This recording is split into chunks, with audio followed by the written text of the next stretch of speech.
Good afternoon, everybody. My name is Mark Orcutt, and I have the pleasure of being the President and CEO of the East Bay Leadership Council.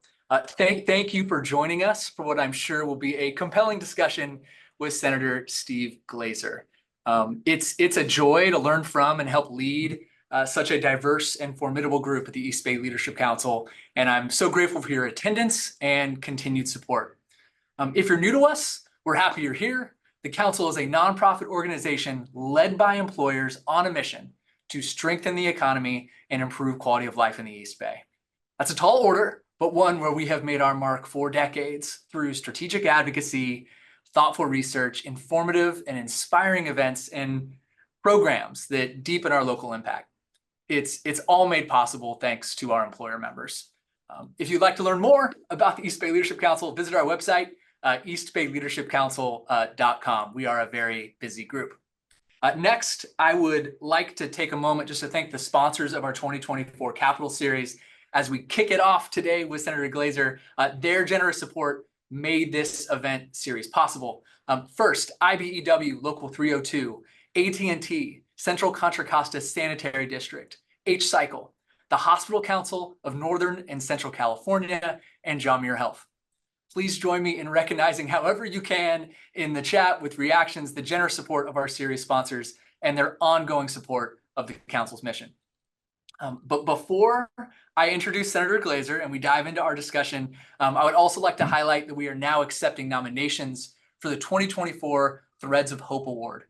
This event partnership between EBLC and Diablo Magazine began last year and celebrates volunteers and philanthropic change makers whose hard work and dedication are making a lasting impact on the East Bay community. So please submit nominations at diablomag.com/threads. You can find more details in our recent newsletters and website. But reach out to our team if you have any questions. We'll also be hosting the Installation Awards on Thursday evening this week.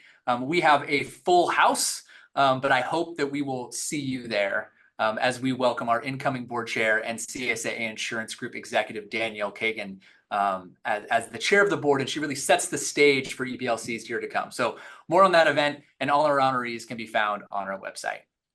Finally, if you have a question for Senator Glazer during today's webinar, I hope you use the Q&A function at the bottom of your screen, not the chat. Feel free to use the chat to engage in conversation. We've left that open. Please be respectful. But using the Q&A function for questions helps us track questions more efficiently. And thank you for all the folks who submitted questions during registration. That helps me prepare the bingo card well in advance here. So with that, I'm going to introduce our special guest this afternoon, Senator Steve Glazer. He is a dedicated public servant. I will start with, I've known Steve for several years now, and it's going to be hard for me to always say Senator Glazer when I so naturally have gotten used to calling you Steve over the years, but I'm going to do my best and introduce you to Senator Glazer. He is a dedicated public servant, an advocate for principled policymaking, who is now in his 9th year in the California State Senate. He represents nearly 1 million residents in Contra Costa and Alameda counties, and has been instrumental in passing over 24 laws. His legislative achievements include protecting California's first-in-the-nation ban on assault weapons, implementing truth in lending disclosures for small business loans, and significantly increasing graduation rates within the CSU system. Throughout his tenure, Senator Glazer has served as chair of key Senate committees, including those focused on elections and constitutional amendments, student success, business development, and currently serves, and I'm sure we'll have some questions related to his role as chair of Senate Revenue and Taxation. His time in elected office began with a decade on the Orinda City Council, where he served 3 terms as mayor. However, his public service journey began much earlier, with time spent running ballot measure campaigns in Los Angeles, serving as a press secretary and spokesperson for the likes of Gray Davis and California Supreme Court Chief Justice Rose Byrd. He also ran Jerry Brown's successful campaign for governor in 2010, serving as a senior advisor to Governor Brown, where he played a critical role in stabilizing California's finances during the Great Recession. He's a proud graduate of San Diego State University, made in the CSU, a former student body president. And I will just say that The 7th Senate district he represents is well known for so many beloved and dynamic cities, regional parks, and significant economic centers. I think that has made his role and continues to make his role in the legislature so crucial in sustaining economic competitiveness and quality of life in the East Bay. So with that, I'm sure very uncomfortable long introduction for Steve. I'll hand it off to you, Senator, to kind of open it up with whatever thoughts you're hoping to bring to our group today, and then I'll guide us through a Q&A. So welcome, Senator. Thank you, Mark. It's great to join this conversation. I think they're a lot better in person. So COVID has created the Zoom experience, and I know it makes it very convenient for everybody. But I see on the participant list some folks that I know. I wish I could see you in person. But this is our world today, right? Look how everything has changed in the last 4 years. I mean, it's amazing in behavior, in attitude. Look, the freeways are crowded again because no one wants to take part. I mean, there's so many things, remote work, that I'm sure folks on this Zoom are quite, not just aware of, but you've seen your own behavior change. Anyway, well, it's nice to be a part of this conversation. We're on a short break before the Senate comes back into session next week for our final month of the legislative year. And it's a time in which all the bills that I've introduced and others have introduced gone through the committee process. If they're still alive, then we get to vote on them on the floor of the legislature in the final month. So it's a fury of activity. I'm going to guess at least 500 votes to be cast. So there may be folks on this Zoom who have a particular interest in one bill or another. I can tell you I haven't memorized all the numbers. So if you ask me about a bill and you give me the number, that's a dangerous place. But I'd be happy to answer questions as best I can on some current issues that you may personally be interested in. Let me just say that, you said I'm in my 9th year. I'm actually in my 10th year now in the Senate. It's my last year.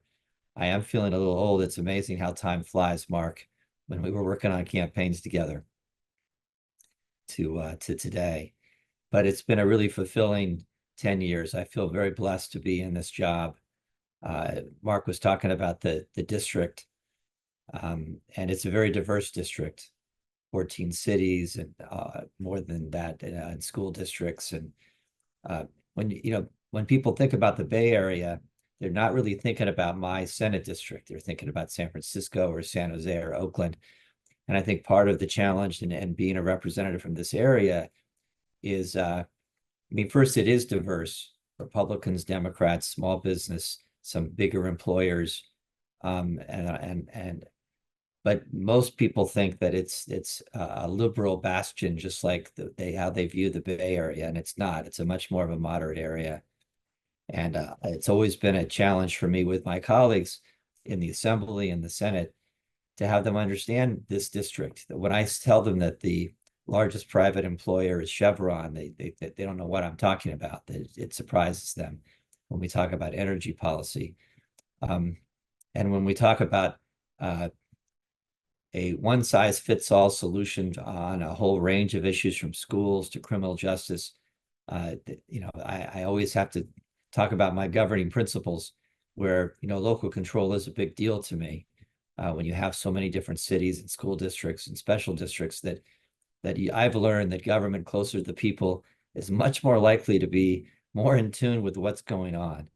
And so I've tried to represent the Senate district with that attitude that if someone's proposing a state solution, there has to be a high bar to get over to justify it and to take away the authority that our local city councils have, our boards of supervisors, our special districts, all governed by an elected body, that there has to be some standard, high standard that would make me vote for that bill.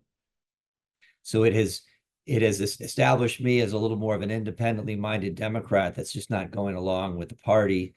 And I'm proud of that, really, that I've gotten some scars.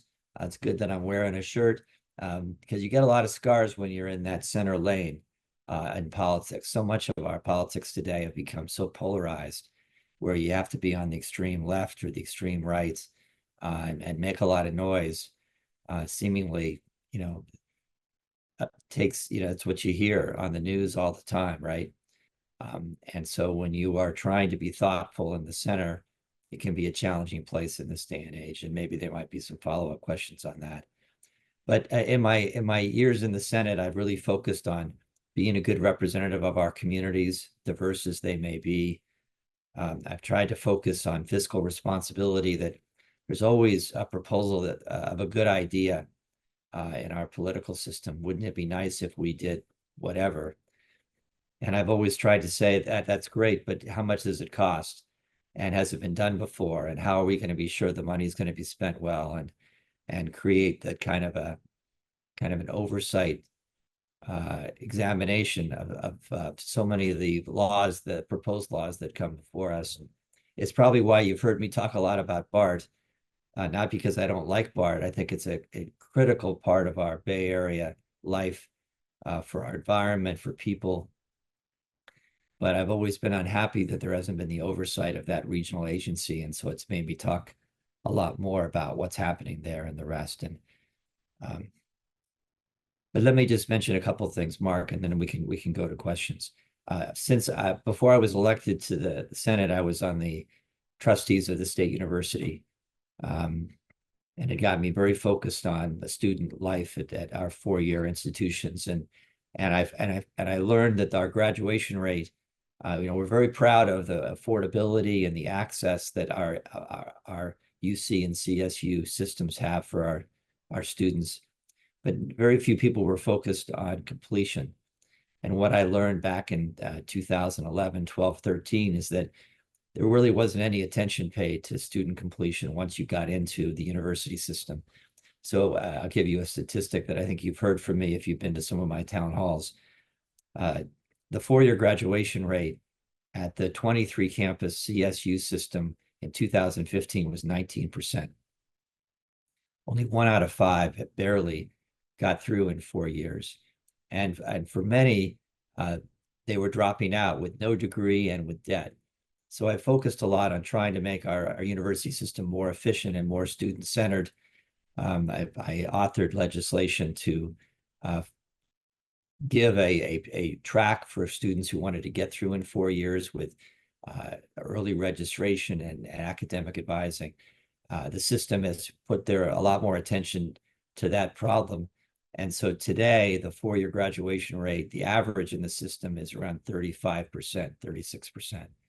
So a substantial improvement in productivity of the university system to the benefit of our students. And I've had that same attitude about a lot of other things in state government. How can we do more with less, not just putting more money into the problem? Of course, we're experiencing a pretty difficult budget situation today, but these things are all cyclical. You think everything is brand new, but every 10 or 15 years we go into recession and we have a budget crisis. And sometimes it can be handled on the state level. But if the state runs out of money, a lot of times they will look to the local level to make it up. So none of us, even at the local community level, are immune when the state runs into financial problems. Try to deal with that by increasing our reserves. But all this stuff is not always new. And so looking back at history is an important gauge for me in the choices that I make as your state senator. But this year I've done a couple things that are different. I've focused on free speech on campuses, making sure that every student's views are protected, and a campus life is a safe space for students of all diversity. I focused a great deal of my attention this year on the subject of democracy. People think our democracy is going to be around forever. And actually, if you look at the world history, democracies are the exception. Ours is 248 years young. And it's not a question of when our democracy will break down. It's a question of when. And I think a part of a robust democracy is having independent news that can oversee the work that government does at every level. If you want to see what happens when you get an autocratic governance in a country around the world, the first thing they do is shut off independent access to news. And we've seen in the last 20 years, a third of the newspapers in California have all closed. 65% of journalists in the last 25 years have lost their jobs. And I know you see that in your own communities. If I ask you how many of you folks 20 years ago got a newspaper delivered to your door, and there'd be a lot of hands up, and I'd say, how many people today have a newspaper delivered to your door? So the whole marketplace has changed. And why is that? And if you go back and you look and you see what caused this demise of the newspaper industry, you'll see that it was the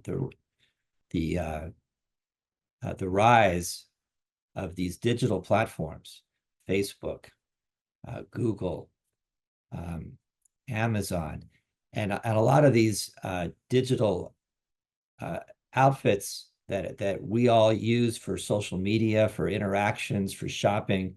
We all thought it was free, but in fact, there's been a significant price to pay. That the reason that these platforms have done that and provided that great economic service, and listen, they deserve a lot of credit for their ingenuity, is that they've taken from each of us data about you and me, that you think that you're using that social interaction on Facebook, you think that you're using Amazon because it's a great deal in pricing.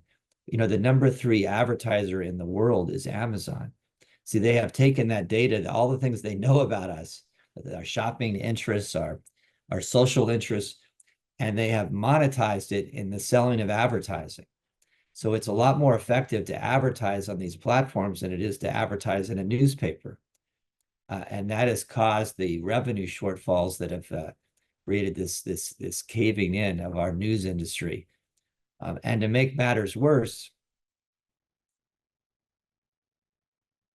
these social platforms, Google has been very upfront about it. They're using artificial intelligence now to potentially to create news that you and I would want to be fed through a Google app versus reading it in the San Francisco Chronicle or from the hardworking reporters at the East Bay Times and the rest, that they're going to artificially create what they consider to be news of the day, making things even worse. So this is a serious erosion of our democratic world. And if you look at where do democracies invest, where they invest and where most of our money goes, it goes into our schools. It goes into education, because we know that an educated population is going to support a democracy versus something different. And so I'm very focused on how we can revive our newsrooms here in California. I have legislation in that space. If people are interested more, I can talk a little bit more about it. But let me just end on this note, Mark, and I know you'll have questions. One of the newest things that I've decided to branch out into as your representative in the Senate is that one of the things that I love about this job is I get exposed to so many different things, so many different people, so many different activities that are happening in the community, some exciting stuff, some brand new stuff. And so there's a lot that you absorb in these jobs. And so I've decided that a new thing for me was to try to share those stories in a more non-traditional way. And so last year I created a podcast. It's called Table Talk with Senator Glazer. It's available on all the platforms, Spotify and Apple, or on my website. And it's given me this chance, Mark, to share the stories that I have seen in our community that are so interesting to me. I've done stories on backyard beekeeping. I've done stories about problems that have occurred, like the law enforcement issues in Antioch. I've done stories about hospice care and homelessness and housing, and I've been able to bring on some incredibly thoughtful, smart people. The insurance crisis that I'm sure many are quite aware of here in our area. Insurance Commissioner Ricardo Lara has done 2 podcasts with me talking about the insurance crisis and what he is doing about it. We're all aware about retail theft. It's kind of been really emerging as a concern over the last couple of years. I've had Attorney General Rob Bonta on the podcast to talk about what he's doing about it. I've had some police leaders. I've had police chiefs to come in and talk about retail theft. So I'm trying to find topical issues that people are interested in, as well as human interest issues that are happening here in the Bay Area to share with folks. And I try not to do a lot on directly on the legislative process, but the one I did this past week was, I call it the legislative sausage factory, Mark. And I focused on some bills and how they're doing in the legislature and why that many of them are failing on housing, on taxes, on dark money in elections, and a whole bunch of other things. But anyway, the podcast is a great chance for me to tell those stories, and I'm always interested in suggestions for different topics. We're finishing up season 2 here in the next week or two, and going to go into season 3. And so I hope if any of this is of interest to you, you'll check it out. So with that, that's my opening. I hope I didn't bore anybody. Only a few small things there: saving democracy, beekeeping, law enforcement, a volatile state budget, some big things that you're taking on in the last few months of your time in the Senate. But I am interested, since you brought up the podcast right off the top, everyone should go subscribe to Table Talk with Senator Glazer. Hit that subscribe button, folks.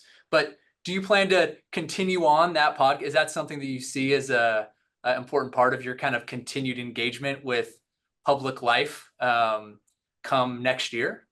I don't know. That's a good question, Mark. First of all, I love doing it. My co-host, Vivian Skinner, is here in my office. She came from the KCBS radio, and she does a great job. But, I have to pay her. And I don't know what I'm going to be doing that will allow me to afford such great talent as her. So, well, maybe there's an opportunity to be co-hosting some conversations like we're having today here at the East Bay Leadership Council. I need a good moderator every once in a while. Well, I saw that. I will reach out. Well, please do. And Governor Newsom just started a podcast last week. Competition in the podcast space. Well, there are some people that are really into podcasts, and some people say, "What are you talking about?" But it's a great way to pass time if you're driving, or if you want to fall asleep. That's a good time to go tune into mine. But everybody's getting their news and information in different ways. It's not just coming in the mailbox. It's not just on the TV screen. Even the whole social media, Facebook space is how people are trying to stay connected and informed. And so I'm trying to stay current, Mark, as you are. And what is a good way to engage with folks and share information? Yeah. Well, I'll pivot slightly here, but kind of a door that you opened as you talked about. Well, I think also as it relates to your role as chair of Senate Revenue and Taxation, but what lessons, as you kind of think about the lessons that you take from history and the different kind of budgets that you've faced in the state of California, what should we be thinking about as we now face a volatile budget again? Do you believe that some kind of wholesale tax reform, larger things are necessary to try to stabilize this budget in the state? What kind of things should the legislature be thinking about now and in the years going forward as we deal with another cycle of volatility in the California state budget? Yeah, and the governor, the Newsom and Governor Brown and others have talked about this volatility issue, and that's because we have a progressive tax system where the wealthier you are, the more you pay, and that creates the volatility because the stock market goes up and down and the rest. And so the only way to do that is to lower the rate and flatten the base, and create a revenue stream that's a broader based revenue stream, which hits middle class and poorer folks. And so I think the prospect of really changing in a significant way who pays taxes and how much, I don't really think that's going to be likely. And I think that's why you haven't seen any kind of significant reform. So what do we do about that? It means that we have to have a bigger budget reserve to deal with that volatility. We at the start of this economic problem that we're facing, we had reserves of over $30 billion. Now, 10 years ago, our reserves were zero. So a part of responding to that volatility is to have bigger reserves. Now, is it large enough? Actually, no, it's actually not large enough. Our state budget's over $200 billion today. 10 years ago, it was under $100 billion. So the amount that's in the reserve still is insufficient.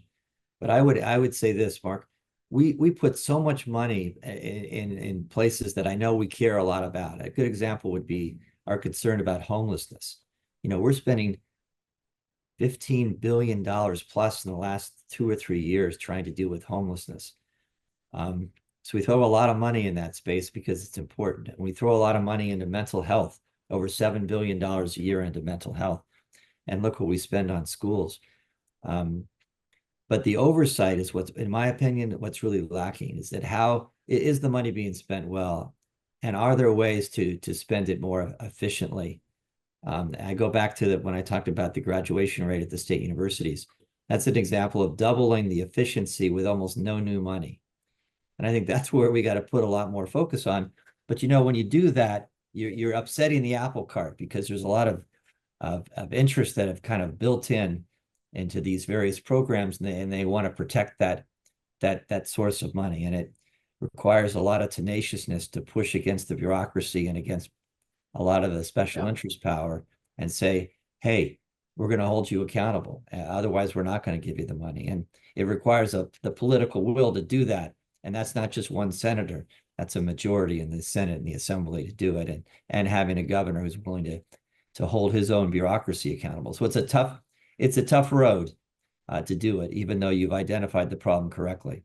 Well, there's a question before voters coming up that as it relates to bonds and at least local revenue, and maybe some of those cities being less reliant on a volatile state budget in changing this voter threshold. Obviously, a lot of questions for, what is the right threshold for approving a bond measure in the state of California? But this is going to be Prop 5 going to voters in November. Is this something that you have thought about, have any reflections on, things that you think that members of the East Bay Leadership Council, members of our community should be considering as we're faced with that question in November?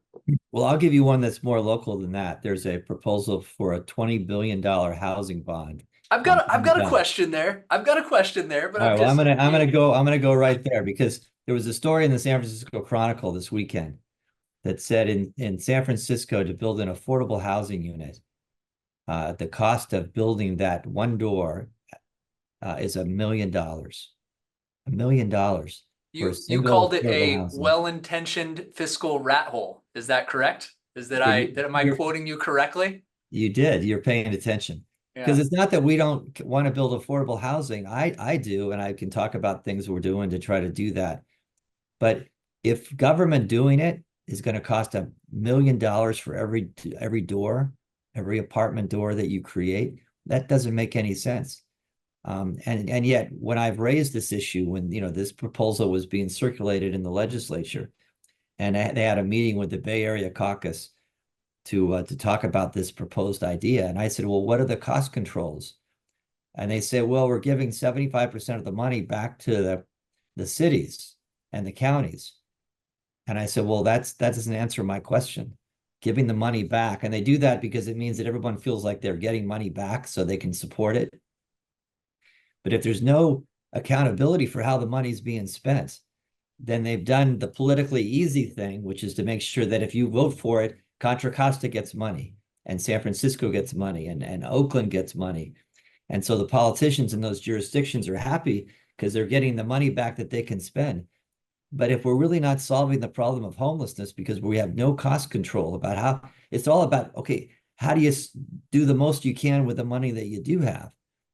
And there's little attention paid to that. And there was a lot of lip service paid to the objections that I raised when this was being circulated earlier this spring in the legislature.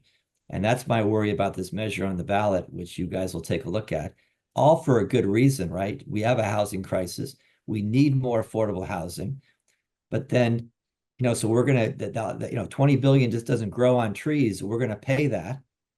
And then are we going to get the best bang for our buck? How many housing units is it going to create? And there's no answers to that. There's guesses, but there's no. I think it's wise to be critical when you're talking about a historic investment in with a $20 billion bond. I think you're right on the money there. Is there accountability measures that you have seen in your time in Sacramento in the legislature that you think that are particularly effective in moments like this? Because obviously there's always this balance between accountability, controls, and also flexibility and results, speed at which we can deliver these programs. So where do you strike that balance? And do you see any great examples that we can potentially scale to other parts of our governing system? Well, the problem, Mark, is that I refer to this as a good plus a good equals a bad. And how does that's the formula. A good plus a good equals a bad. So what is that? A good is affordable housing. The plus is I want to pay high wages to all the workers working on the housing. And that equals a bad because now we're not going to build enough housing. Now we're going to feel good about we're doing something, and we're going to feel good that we're paying high wages. And who would not be supportive of high wages? But then we're not able really to do what we want to do. And so that's an example of two goods where it's not really getting the result that we want to have. Another example in that space would be housing as it relates to environmental protection. So we need housing. We want environmental protection, a good plus a good. How does it equal a bad? It could be because that environmental review means that it could be an empty lot that you tore down a building, and yet you have to go check and see if there's any, wildflowers that are in danger on that empty vacant lot. So, and then you could have the litigation in regard to the environmental reviews. We had an affordable housing project in Livermore that passed every standard, approved unanimously by the city of Livermore. And it was put on the ballot because of angst from a small interest group. And they used the environmental laws to create that delay where they lost the $65 million tax credit for that project. They lost it because they got stuck in court. Yeah. So a good plus a good then equals a bad. And I think that we have to own up to that and maybe make some tougher decisions about, we can't solve everything. If we say we have a crisis, this is my view of it, Mark. If you say we have a housing crisis, and we do, now we can't do everything that we want to do in that we have to solve the crisis. And so constantly that happens in schools, in housing, in public safety. We're not able to do a lot of the things in public safety because what's the good in the good? The good is we want to do something about the homeless. The good is we want to protect civil liberties.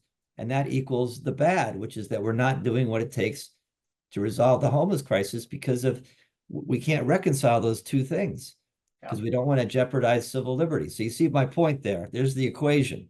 Because we all want to protect civil liberties. We want to protect our environmental standards. We want to make sure we're paying high wages, union wages, if we can. So you take all these examples and all of the whole range of issues that we face in the state, and you realize that how that equation results in people then unhappy because we haven't been able to do what we needed to do to solve real problems in our communities. Yeah. Oversights for results, right? Or accountability for results was always something that I think is an important thing to keep in mind. Like, it's not all about, accountability measures. If you're layering those on folks just to make things more complicated, then that's not what we're looking for. But accountability for better results for taxpayers in our community is something we should all be ready to support. But it's not politically very popular, let me tell you, okay? So then I do want to hold you accountable for the first question where I started on. Do you have any reflections? It's okay to say not, but as we relates to this voter threshold, lowering that threshold, because we talked about the housing bond that certainly would impact immediately. So this is going to be a question before voters. Like, should we be going for 2/3 when we're talking about raising bond funding, or is 55 an appropriate threshold? Any thoughts? Well, good for you, Mark, for making sure you keep me on track. That's good parenting. They distract the kids anyway. Look, Prop 13, which did require a 2/3 vote, never even passed with a 2/3 vote. So look, I believe that majority should rule. I think that the proposal that would bring the threshold to 55% to me is reasonable.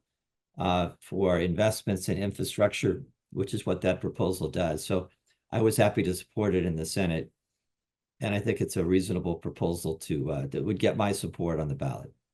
Okay, thank you for looping back there. I have a couple more taxation questions. We received several of these early. I think your role sparked interest, and I got questions ahead of time. So I just want a few more for you.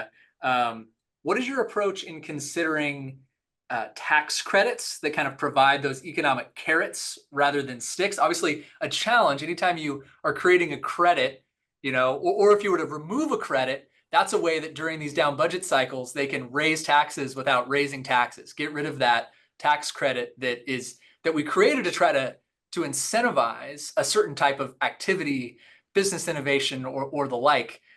What's kind of your approach? What are you looking for in a tax credit, particularly in a time like this when the state budget is stressed to a different level? Yeah, fair question. Look, it's a matter of priorities. So we love to give tax credits to everyone, of course. Higher wages to everyone, of course. I mean, so I think that they are a tool that state and local governments can use to provide economic incentives where it's most urgently needed. And I think that's the bar that you have to get over. There has to be a compelling reason for it. Look, we provide a film tax credit because we saw all the business leaving the state, and the film industry, principally located in Los Angeles, was struggling. And so we made the decision to provide a tax credit in that space. So I think that it's been done for economically deprived areas of the state as another tool. So I'm open to that issue generically, but I say that it does come down to where it's most justified. Our tax code is filled with all these little exemptions for different industries that have been able to get their tax credit here and there. And so when we look at tax credits in my committee now as chair of revenue and taxation, my staff includes some examples of the tax credits that we are already providing today to be as a caution sign as do we want to make that is this really that compelling interest compared to other things? But we give tax credits for horse racing. So I could get everybody pretty riled up by going through all the various tax credits in our state. And that's powerful interest somehow getting their way one time or another. Yeah, no, thank you for that insight. There's one more on the kind of local sales tax revenue side. You had a bill, SB 1494, I believe. I think I've got that right. I told you we don't have to use all the numbers, but it really was kind of almost alluding a bit connected but different to your conversation about journalism, online advertising. Online shopping also reshaped the way that retail and local sales taxes are generated. You had proposed some reforms there as it relates to where those revenues would go. Can you share a little bit more about that reform, the resistance you encountered, and kind of what a path forward for that kind of, for folks interested in that work going forward, what that might look like kind of with the experience that you've had trying to champion it? Yeah, thanks, Mark, for the question. I've done 2 podcasts on this issue. I'll give you the short summary. We have a section of our tax code called the Bradley Burns tax, and it basically says that it's about a penny and a quarter that is charged to you when you make a purchase. And in the old days, I like to refer to the old days where you'd go to your brick and mortar store, the purchase would be right there in Walnut Creek or in Concord or in Antioch or wherever that store is located. It would go back to that local government to be used for public safety, for the road impacts that happen with shoppers and all the rest. But today with ordering on the internet, it's not so simple anymore. And, people on this Zoom, I'm sure they think about their own shopping, habits these days. But if you order on the internet, where that tax is assessed is now an open question. And the tax code says that it's assessed where the sales occurred. And it allows the company to designate where that sales occurs. And that's allowed companies to manipulate our tax code so that, for example, if you go and buy an Apple computer online, and it's sent to your home in Walnut Creek or in Danville or San Ramon or wherever, Apple has made a deal that they said to the town of Cupertino, which happens to be where their headquarters is, if we designate you as the sales spot for our statewide computer sales, would you like that? And of course, Cupertino says, well, right now we'd get this much money. And you're saying that you're going to let us have all the sales in the state. That's tens of millions of dollars. And Apple says, okay, well, here's the deal. We'll designate you, but you have to return 40 to 50% of those taxes to us. So you're going to get all this money and we're going to get some money. And so we're going to designate Cupertino. And that's the law today. And so the biggest companies in the world, Walmart, eBay, Target, you name it, they've designated a city as their sales office, basically, on internet sales, so that they could get half of that money, in most cases, back to them as profit. And these are the biggest companies in the world. So I had reforms to change that. Seems pretty logical, right? We've learned that if you look at all cities in California, 7% have these deals and are winners, and 93% are losers that don't have these deals to cover the sales that happen by their community. So I've had bills over many years to try to change it and get rid of that exploitation of our tax code, and they keep getting defeated. And I just had one defeated this year again, which I talk about on my podcast. Is there research or something like that you feel like would be helpful in telling that story, or does it just feel like that you would need to see political winds change as it relates to certain cities really driving that push? What do you think is it a lack of what do you think the path forward if you were going to continue? Well, I do think there is a path forward, but I'll give you an example of how crazy place it is. So the League of Cities represents all the cities in California, and they've seen this as an exploitation and an abuse for a long, long time. So they create a task force to see if they can agree on a solution. And of course, who's on the task force but the cities that are winners, along with the cities that are losers, and it locks the whole process up. So they can't even, the cities themselves cannot even agree on a solution because of the power of these 7% of the cities that are making out like bandits. And so they can't even internally resolve it. So I said, well, we're going to do it in the legislature. So the cities that are winners, they hire all these lobbyists. So we had a big debate on the Senate floor on this just about a month ago, as I tried to move the bill out of the Senate, and it came up short. And why is that? Because these cities that are winners have got, made themselves as important and powerful to enough legislators to defeat the measure. I think that it can be passed at some point in time, Mark, but it's a crazy. That's why it's on the podcast called the Legislative Sausage Factory, so I could explain how things really happen in Sacramento, and this is one of the examples I use. Well, I'm always very interested in the sausage making, but I'll try to keep it moving to other topics as well today. We did get a question as relates to insurance markets and potential reforms. We know that much of the power sits with Insurance Commissioner Ricardo Lara, but what is the role of the legislature? What do you see as we kind of navigate this challenging moment as it relates to climate change and insurance markets in the state of California and particularly in the East Bay? Well, when you say the powers with the insurance commissioner, that's partly true, but the power really was Prop 103 passed by the voters many, many years ago.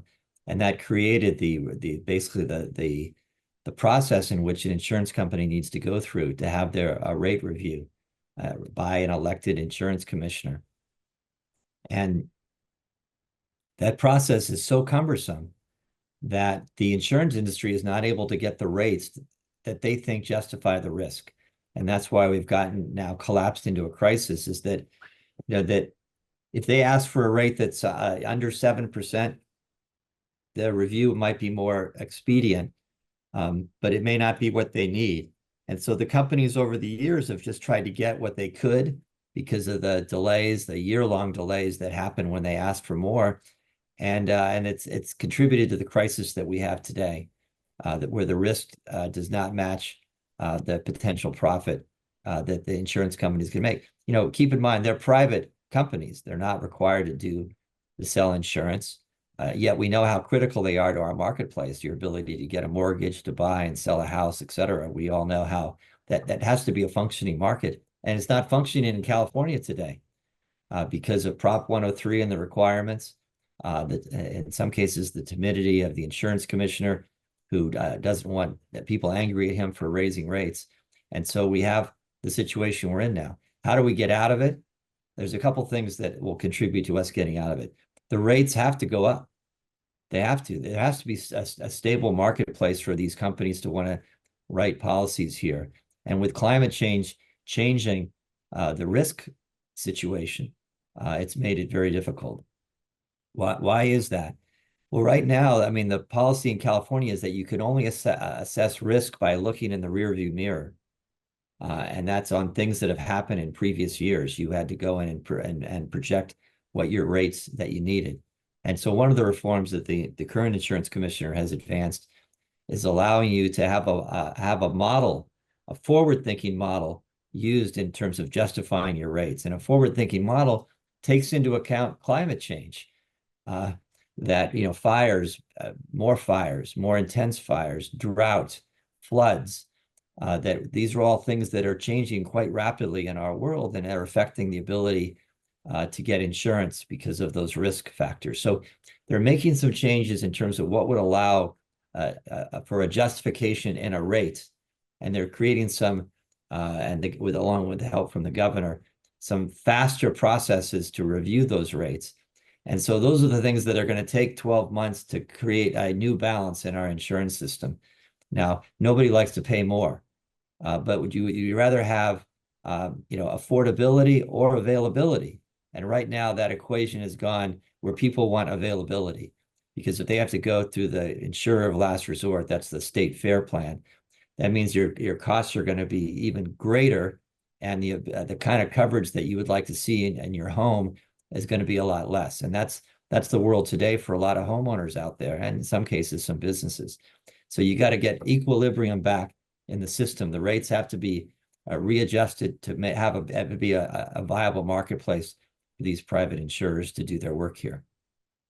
Thank you. Thank you for that. I'm going to take you brought up propositions and kind of thinking about the implications of those. And I like to say not necessarily unintended consequences, just consequences of these measures when they come along. And I'm looking towards November and thinking through all the different decisions that we need to make. One of those is an attempt to reform, not repeal, but reform Prop 47 from 2014.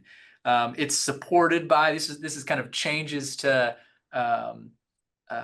the criminal justice law as it relates to certain enforcement. It's supported by an interesting coalition, the mayor of San Francisco, major retailers, and the Republican Party. It's opposed by the Democratic Party. Do you have any reflections on Prop 36, impact on retail theft, public safety, and that question before voters in November? It's got a lot of attention. And I do think that we have to find an equilibrium on accountability for when people commit crimes. There's a lot of concern. What's in that basket of reform is not just retail; it's also drug policy, and whether or not we've gone too far in our accountability for abuse of our drug laws. And that really was a much bigger part of the original Prop 47 than the issue of retail theft. Retail theft was one small element of it. So I'm going to take a look at this proposition and all that it's proposing to do. I do think there has to be accountability for crimes that are committed, that you have to give people a chance for rehabilitation, for reform. So I certainly think that those have to be elements of any kind of accountability system that we have. But I do think that things are out of balance there in that equation, and we'll take a look and see if that proposition is the answer. Thank you for that. Another proposition we're interested in is the tax on managed care organizations, the MCO tax, making permanent this tax that was really designed so that we could go leverage and bring back federal dollars to help lift up reimbursement rates. And the issue of lower than they should be Medi-Cal reimbursement rates continues to be an issue in the healthcare sector. Have you taken a look at Prop 35 for November? Do you agree with kind of this approach that we're pushing forward now to the ballot? Well, so again, what we're trying to solve for in that space is to make sure we can get as much federal matching money as possible into our healthcare system. There's been a dispute about whether that money is going to pay providers or is it going to solve our state budget problem? And I think that proposition is an attempt to be clear that the money can't be used as a bank for our broader state problems rather than focused on helping in the healthcare space. So I'm sympathetic to what they are proposing in that measure. I haven't taken a position on it yet. Yeah, I expect we haven't taken formal positions on many of the ballot measures yet. We're kind of moving that through our own committee process, but that's one that we're paying a lot of attention to, and had supported the MCO tax as it was passed, I believe, back in 2016. So I expect that we'll be supported of that initiative again. One thing that isn't on the ballot, but was thought to what might have been on the ballot for some time, is they talked about transit funding and accountability. You talked about how BART is a vital public service, but I want to give you an opportunity to how do we ensure that transit can thrive in the East Bay, and kind of this balance between the funding we know it needs and the accountability for results that I know that you're interested in. Well, again, thank you for that question. And it's a balancing act, because we need BART to be as good as they can be for obvious benefits. And I think what that means, Mark, is oversight on the decisions that they make. Right now I was able to create an Office of Inspector General over BART for the public to have independent eyes and ears over the fiscal activities of the agency. And that's been in place now for 5 years, and they've done a really good job of identifying waste, fraud, and abuse. Every year you'll see 2 or 3 reports about how BART is not doing what they need to do in that space. But that office still lacks the accountability. Excuse me, it lacks the full authority of what an inspector general would get. And an example of that would be, they don't have subpoena power. If someone doesn't want to provide records, say you have a contractor, got $1 billion contract to build X, Y, Z in the system, that there's no requirement that they have to provide their records to the inspector general. So I had a bill in the legislature this year that would give that inspector general the full authority of the office, including subpoena rights. And that bill is still in the legislature, and it's run into a firestorm of opposition from the unions, unfortunately, who don't want to give that office these additional powers. And the bill is teetering right now in the legislature. I also talk about it in the Sausage Factory podcast.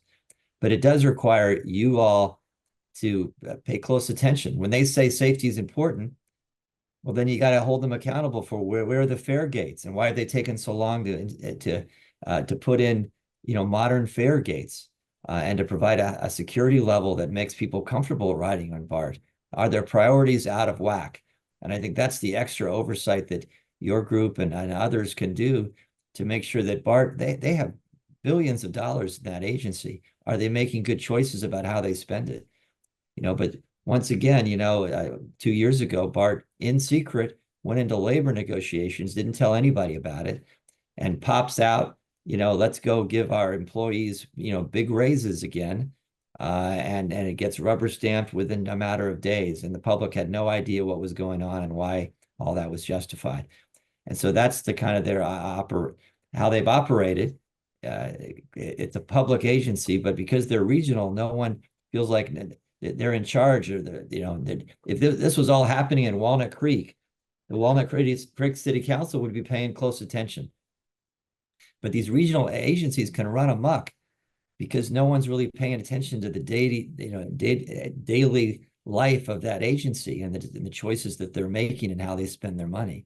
And so paying attention for you guys and for others is important to making sure they do their best work. Do you plan to run for BART board in the future? I know there's some positions open in our area, and I hope that there's a fiscally responsible individuals out there that would consider putting their name in. It's very unlikely that I will do that, Mark, but I appreciate your question there.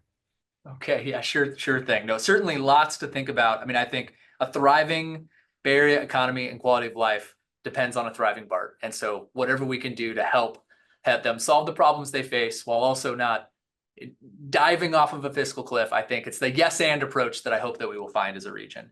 I did get one question. It's a little bit philosophical, brings us back a little bit to insurance, but also energy and SBX12. It says, isn't the state of California trying to do with energy what they did with insurance by trying to regulate prices with a potential cap on profits through the California Energy Commission? Any reflections as you kind of compare those two realities and the difficult place that it places us in now in insurance and some of those efforts as it relates to energy profit capping? So I understand why the question's being asked, but I do see them as significantly different. This is the governor using the Energy Commission to tell energy companies that you're taking too much profit or you've manipulated the marketplace. With the insurance world, these are private companies that are allowed to set rates. They can just leave the state, just like energy companies can leave the state. And I think that's part of the problem that that original SBX was trying to deal with, is that there was a view that if you shut down a refinery for maintenance, that you were manipulating the marketplace. So we're going to hold you accountable for when you shut down for maintenance, as the example on the energy side. But on the insurance side, companies are just saying, no, we're walking away, and we have no obligation to provide insurance in California, none at all. And I don't think it's a matter of regulating their rates. They're going to come in and ask them for rate increases, and they can be accepted or they can be denied. But at the end of the day, the marketplace is going to be the marketplace. Availability is going to be availability. But in the energy space, it's a little bit more complicated, but I appreciate the sentiment of that. And that is government overreaching. So by regulating energy prices, are we overreaching? Well, it's possible that we are. Because if a company says we don't like the oversight that or the requirements you're putting on us, we're not going to sell gas in California. And you know what that means? That means it's a supply and demand world. That means prices are going to go up. So you got to be careful in regulating these enterprises. All of us want lower rates, right? We want lower gas prices, and we're upset because our gas prices are higher than in other places. And so I don't mind the examination, but it's really about what remedy is going to come out of that I think may be more relevant. We charge over $1 in taxes on a gallon of gas. So are we going to change our taxation system on gas? All right, well, that should be on the table. But yet, yeah, should we cap the amount that you're going to, if you're going to cap the profits of a company, should you also cap the amount of money that we can make off of it in terms of taxes? It'd be an interesting question and a whole other rabbit hole that we could dive down. So I'm going to try to pivot to another energy topic, understanding that we've got about 14 or so minutes left. California was awarded a significant Inflation Reduction Act funding for hydrogen hub last year. How do you see hydrogen as part of an all of the above energy future? Is that the kind of future you see, which is where all of these energy sources can be a part of us driving a more sustainable future? Any reflections as it relates to hydrogen and that kind of all of the above energy strategy for the Bay Area, California, the country? Take whatever frame you want to take. Yeah. Well, first, it's trying to solve an issue that we're all very concerned about, which is climate change and keeping carbon out of our environment. So they're all trying to solve for something that's very important. And the question really is, should government be picking winners and losers in that space? Should it be all about solar? Should it be all about wind? Should it be all about EVs? Should it be about hydrogen? And so I'm appreciative of the federal government's engagement in advancing hydrogen as another avenue that's deserving of review and potential use, because it can be a very clean energy source. And so I'm glad that we've been designated as a hydrogen hub. There's a lot of things that we don't know about how to have it be applicable to our life, our commercial life, whether it's for trucks or for cars or something in between. So I'm glad about that,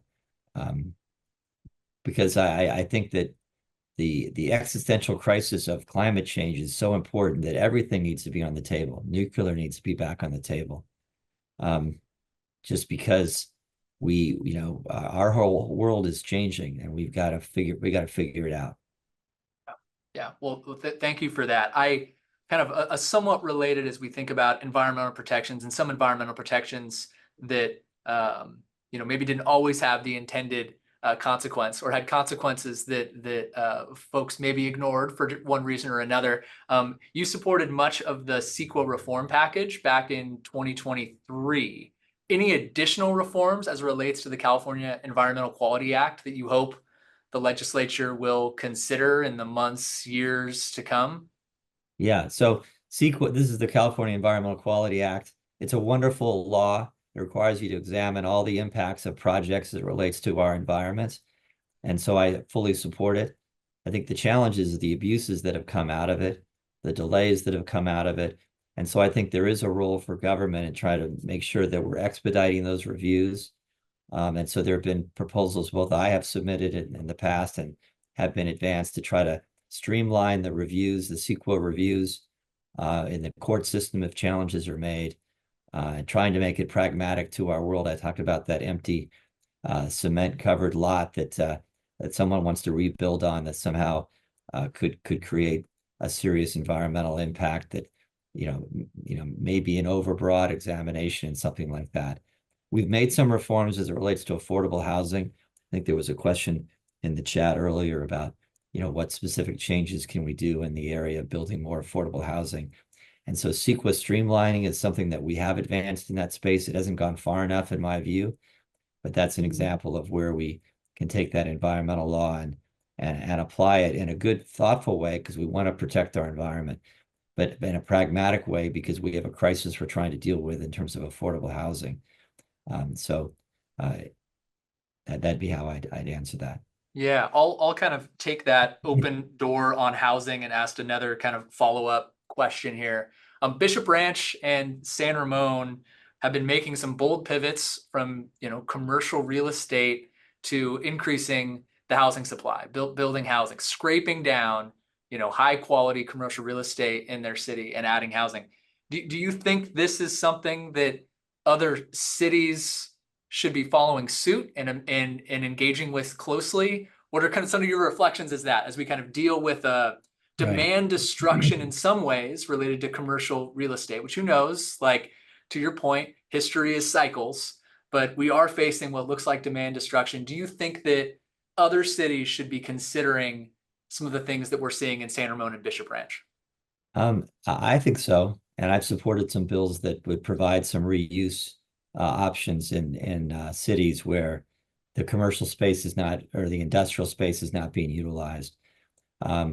So I applaud folks at Bishop Ranch. It's a private company, doing what they think is in their interests. And I know that those cities are very responsible cities that will provide the proper oversight to make sure that that balance is being struck. But if you're saying we have a housing crisis, now we got to do things differently. We can't pretend like we're solving a problem. We do this a lot in politics, pretend like we're solving it. So you gotta own up to that. And people need affordable places to live. No one wants to have folks on the street.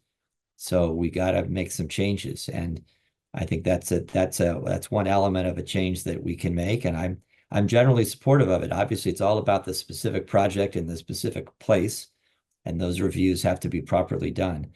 But I think that is another example of what we have to do differently to deal with our affordable housing crisis. Yeah, I will short commercial break. The East Bay Leadership Council, we're even trying to do things differently, some changes in how we advocate as it relates to housing. For long, a lot of our focus had been on state policy and how we create a policy environment where we could increase the housing supply. One of the things we just rolled out last month with support from our housing team, Letitia Moore, Miguel Mauricio, our policy director, and the rest was focused on us lending our voice to support projects in the pipeline, so that when housing projects are coming up, whether that be a deeply affordable or a market rate, if it meets these criteria or these criteria that we're going to help consider these projects, we're going to speak out and be that voice, talking about how we cannot meet the needs of a growing economy and a world-class quality of life without increasing the housing supply. So there's my little, we'll be showing up at city councils and planning commissions near you to try to lend our voice more publicly to these conversations. And I'm glad, Mark, I'm glad to hear that. I am glad. And I know you've got a sharp policy director over there, Miguel Mauricio, to be a part of your leadership effort in that regard. And I think it's very important that your members and you provide that advocacy. So thank you. Yeah, no, I'm looking forward to it. A new direction for us, but I think well worth it. A quick pivot here related to kind of workforce development, and this may take us into higher ed and education, and I know you have a lot of thoughts in that space. But what do you see as the state's role as it relates to workforce development? You've had this Jobs First initiative. It was SURF, and now it's Jobs First. You've got the regions working to create proposals or reviewing proposals as it relates to ways that we can invest in these kind of high roads jobs. What do you see as the state's role? What are some of the programs in workforce development that you think the state should be investing in? Any reflections in that policy area? Well, I think that good partnerships, particularly with our community colleges, is really important in that space. That businesses that see voids and can use the help that they're communicating and connecting with their community college to see how they can stimulate some programming in that space, so that we can help educate kids and make them aware of those employment opportunities. So I do think that link with our education systems is a really important one, and I hope one that your members and others are fully engaging in with our really terrific education systems that we have here, our community colleges and our 4-year. Yeah, do you see what are some of those opportunities that you see in higher education for the East Bay to kind of strengthen that connection? Are there ways that we can continue to improve on these kind of world-class educational institutions that we're so lucky to have in our backyard? Well, that would typically be like hearing where there's problems in hiring people that are qualified in certain places in our business and industrial world. I don't really hear those complaints too much. That there's not enough qualified people in X, Y, Z industries. So, maybe that's because they're not being brought to my attention. And hopefully they're talking to the chancellors at these community colleges, presidents of these community colleges, to see what programming they have. And there's a lot of private industry that, when they're really engaged, I mean, they provide expertise. They might provide instructors and teachers and lecturers, and as they try to build that community of folks who can see their future in their job space. So I hope, at least maybe because I don't hear a lot about that specific.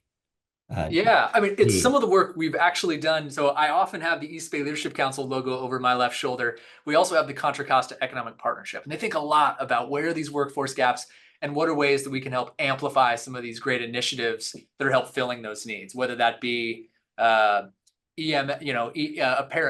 EMS folks in the healthcare space, or the like. So we'll continue to stay focused there, and you can count on me to reach out to be a partner in that work in the future. So our time is running slim. I have a few kind of closing questions. As you kind of near the end of your tenure, do you have any advice for the new class of legislators that are now coming in, or the folks who will follow in your footsteps in Senate District 7 and in the East Bay? What are your reflections from kind of day one, year one to year 10 now in the legislature? What are you thinking about? What advice do you have for those new folks? I would say that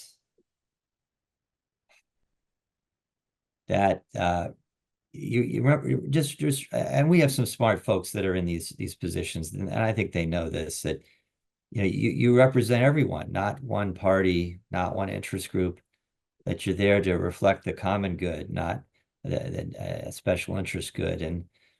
And that the beauty of our area is that you can survive in that center, in my opinion.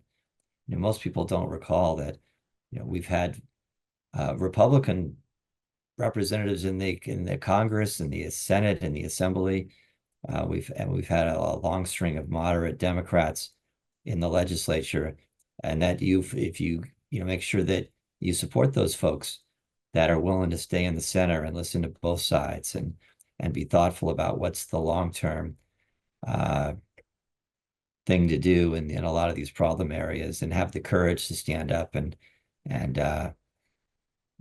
do what's required. And that would be my counsel to my colleagues who are in these jobs, is that it's easy to be short term and try to be popular with interests, versus take the scars and do what you think is right for the long term. Yeah.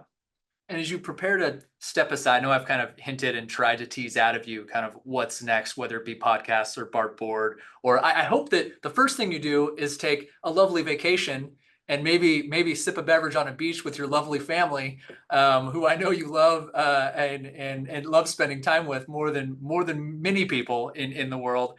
But are you thinking about any other offices that you might run for? You recently ran statewide. Is that something that you might consider again? Mark, What's the future? What's the future look like? Well, as I got a minute left here. well, the vice presidential selection's happening now, so I'm excited about that. So No, you're on the short list? You're I'm on the just short list for that, Steve? I'm having some fun.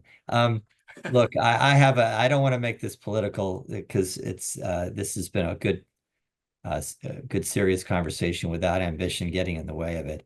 I hope to stay involved in state policy making in some way, shape, or form. I'm not really sure what that might be. I do have a state committee that's open to explore some options on the state level. But I've from my time as a community volunteer in Orinda on the city council, I mean, all these things have been because they're fun and they're fulfilling. I don't think you get rich being in the state senate. There's a zero pension, folks, just so you know, at the end of this. But I've loved the work, and I hope that I can stay engaged. I know there's a lot of people on the Zoom that I've enjoyed working with over the years, and I hope we can continue to find a way to work together. Well, I have a hard time imagining that public service will just slip away from you, because if you look at your entire career, you're hard to find a moment when that wasn't a part of how you were spending your days. So I wish you luck in whatever comes next. And I always end these, it's become a bit of a tradition, with a very light lightning round question. So it's like a this or that. You just have to pick one, no long answers, no skirting around it. Okay, so the first question. Sure, Mark. Sure. Bagels or donuts? Bagels. Okay, that's hotly debated in our office. That's the correct answer. Coffee or tea? Tea. Tea. All right. Podcast or music? If you're on a road trip. Music. Music. Okay, and that's unexpected for the podcaster among us. Committee or floor session as a legislator? Committee, because you actually can explain why you think something's not worthy of a voter or not. Okay. All right. Committee, and then this is the hottest question of them all: summer or winter Olympics? What's your call? It's an easy one, summer, but I don't get this skateboarding as an Olympic sport. So Well, there's your hottest take. Thank you for joining us. Thank you for taking those very hard-hitting questions at the end there. I know we have even more questions for you, but thank you for answering the ones that we had time for today, and for your work in the legislature and beyond. And thank you for everyone else who joined us this afternoon. We value your attendance, ongoing engagement with the East Bay Leadership Council. We hope you submit one of those nominations for Threads of Hope. And if you're not a member of the East Bay Leadership Council, let's change that. We're stronger with you at the table. So thank you for joining us, and we hope to see you again. Thanks, Steve. thank you, Mark.